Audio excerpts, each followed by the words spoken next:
Bienvenue sur le podcast Aécriture. Je suis Isa, créatrice du compte Instagram Aécriture et du site internet aécriture.fr, plateforme d'accompagnement en écriture.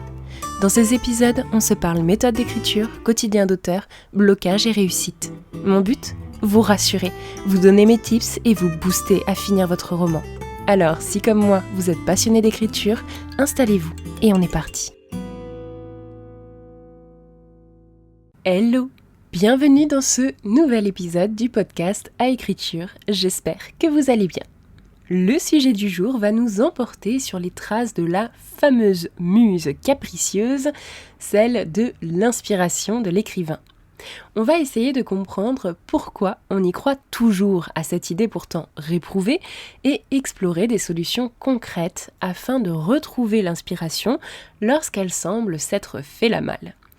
Alors, installez-vous bien confortablement, armez-vous d'une bonne boisson chaude et de quoi noter et on est parti. Je pense ne rien vous apprendre en vous disant que la représentation, la personnification de l'inspiration est celle de la muse.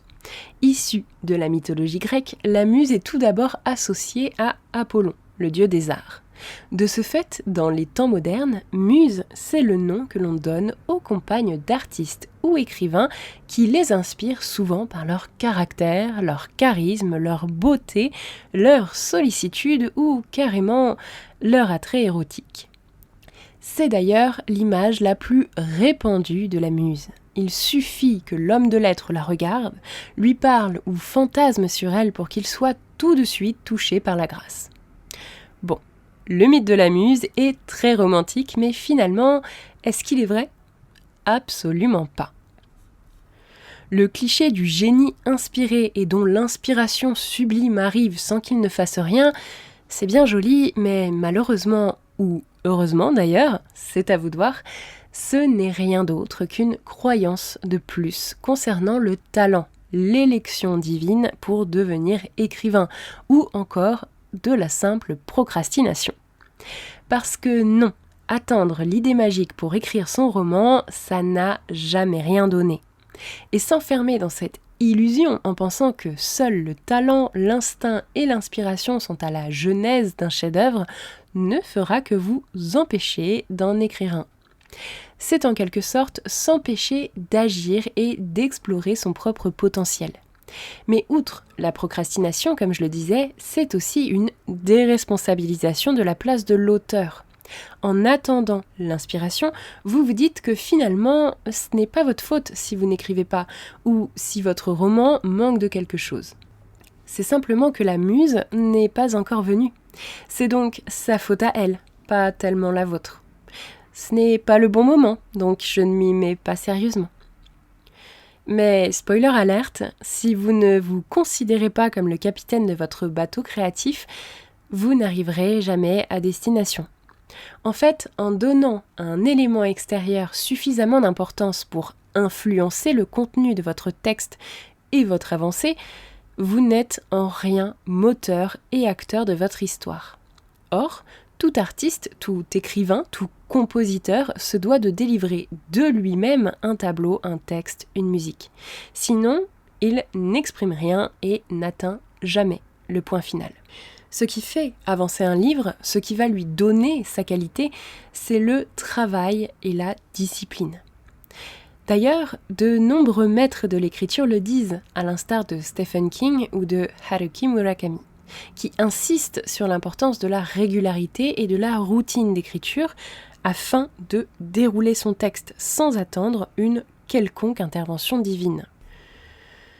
Pourtant, cette notion d'inspiration, même si on ne doit pas se laisser influencer par elle, elle existe. Vous avez sûrement déjà vécu un moment d'épiphanie créative où tout semble se déverrouiller d'un coup, ou peut-être également la naissance explosive d'une idée d'histoire, là, maintenant, tout de suite. Oui, ces moments existent, ils sont particulièrement agréables car on se sent porté par un vent créatif qui semble anéantir tous les obstacles.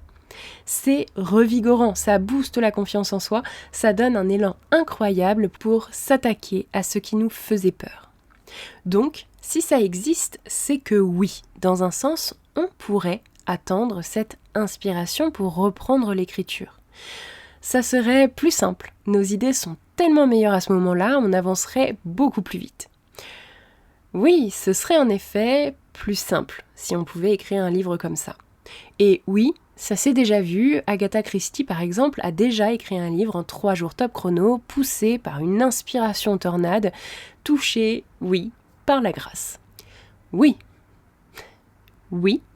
mais. Parce qu'il y a toujours un mais. Ces histoires incroyables, enviables même, ne sont que des exceptions. Car si vous avez vécu un moment de forte inspiration, comme lors d'un sugar rush, vous avez sûrement ressenti la bonne descente qui intervient derrière. Après la tempête, c'est le calme plat. Plus rien ne sort et on se sent lessivé, nul, incapable de continuer. On relit notre texte et on se dit « Tout ça pour ça ? Ça semblait bien plus intéressant hier. » Et c'est justement pour cela qu'il ne faut en aucun cas dépendre de l'inspiration pour écrire, parce qu'elle se perd tout aussi rapidement qu'elle arrive. On bloque, on est perdu, on n'avance plus. Alors, pas de panique, en soi, ce n'est pas grave. En fait, si l'inspiration fluctue ainsi, c'est qu'en réalité, la créativité dépend en grande partie de notre état d'esprit. On peut perdre l'inspiration pour tout un tas de raisons et c'est une chance. En comprenant pourquoi on ne se sent plus inspiré, on peut agir. Par exemple, si on se rend compte que notre écriture stagne parce qu'on pèse tous les mots, qu'on veut que tout soit parfait, on perd l'inspiration à cause de la pression qu'on se met à vouloir trop bien faire dès le premier jet. La solution, c'est donc de travailler sur son perfectionnisme. Si des questions et des doutes viennent anéantir nos élans créatifs, c'est peut-être qu'on devrait faire attention à notre peur de l'échec. Et si on ne sait plus trop où on va, que l'on est épuisé à la simple pensée d'écrire et de continuer, de juger notre idée ou tout simplement de relire, c'est que peut-être notre cerveau a simplement besoin d'un peu de repos. Vous voyez ? Et vous savez, les pannes d'écriture, ça ne touche pas seulement les auteurs débutants. J.K. Rowling a eu des pannes d'écriture terribles après Harry Potter. Mais en acceptant de repartir sur un projet totalement différent, avec une place à prendre, elle a fini par retrouver l'inspiration et surtout l'envie d'écrire. Parce que s'il y a quelque chose que je ne vous ai pas encore dit sur l'inspiration, c'est que même si la muse qui viendrait faire le travail à notre place n'existe pas, l'inspiration, ça s'entretient, ça se cultive. Et l'un des secrets de ceux qui réussissent, c'est de créer des conditions favorables à l'inspiration. Et ces conditions, ce sont souvent, premièrement, d'écrire régulièrement, même sans inspiration, grâce à des ateliers d'écriture, au journaling ou encore à des défis littéraires. Deuxièmement, c'est accepter que les premières idées ne soient pas parfaites. Ce n'est pas parce qu'on écrit sous inspiration que c'est génial, et le contraire est également vrai. La perfection, je le répète encore une fois, n'existe pas, mais la qualité se travaille. Une idée, ça se triture pour écosser le grain qui fera germer l'arbre. Enfin, alterner phase de création et de repos. On oublie souvent que lorsque l'on force trop, on ne crée rien de bien. La créativité va s'exprimer au mieux si notre cerveau est reposé, qu'il est pleinement capable de se concentrer, de sortir des cases existantes. Triturer une idée, comme je le disais, ça demande de l'énergie, de l'attention, de l'implication. Si vous ne pouvez pas vous donner au maximum, vous n'obtiendrez rien de grand. En appliquant ces 3 points, vous aurez les meilleures conditions pour créer et persévérer dans votre écriture.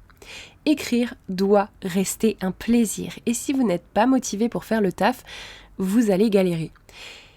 Et pour ça, parfois, il est nécessaire de prendre du recul sur son roman et s'accorder du temps pour des ateliers, par exemple, afin de renouer avec le plaisir de jouer avec les mots, de travailler sa technique, de changer d'air créatif, de relever la pression aussi, en travaillant totalement autre chose, sans incidence sur notre bébé livre.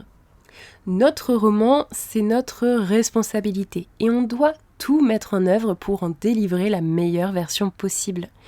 Il est donc nécessaire de se donner les moyens d'y arriver. L'inspiration ne tombe pas du ciel, elle se construit. Si je ne vous ai pas convaincu, attendez là votre muse, vous verrez. Vous risquez d'attendre longtemps. Mais en mettant en place des habitudes d'écriture et osez explorer ce que vous avez déjà en vous, vous verrez que l'inspiration revient toujours gonfler votre voile. Voilà, c'est tout pour moi. Si vous êtes toujours avec moi, je vous remercie de m'avoir écouté. J'espère que cet épisode vous a plu.